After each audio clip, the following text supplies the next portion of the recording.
आपण माझ्या या ठिकाणी आहोत.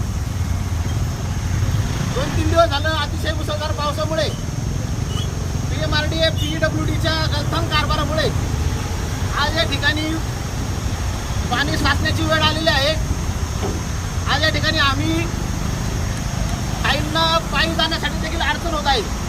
आपण पाहतोय इकडे बघा. तर आम्ही नागरिकांना होडीतून नेऊन पलीकडच्या बाजूला सोडत आहे, ते पुलावून जात आहे. आज या ठिकाणी आम्ही या ठिकाणी जाहीर निषेध करतोय. PWD आपण फक्त इतकं काम गेल्या वर्षी झालं आणि PMRDचा आज अर्धवट काम बघा एवढं दाखवा. या अर्धवट कामामुळे या ठिकाणी खड्डा पडलेला आहे. खड्ड्यामध्ये पाणी साचत आहे. पाणी साचल्यामुळे नागरिकांना याचा नाश त्रास होत आहे. शाळेचे विद्यार्थी असतील, टू व्हीलरवाले, फोर व्हीलरवाले अशामध्ये आपण या ठिकाणी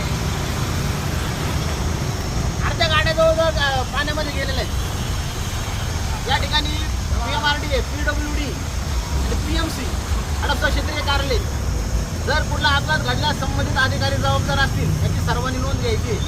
त्यामुळे या 2 दिवसात जर का त्याचा बंदोबस्त केला नाही या साचलेल्या पाण्याचा तर जर अपघात झाल्यास या 3 अधिकाऱ्यांवर जबाबदार राहील याची सर्वांनी नोंद घ्यायची.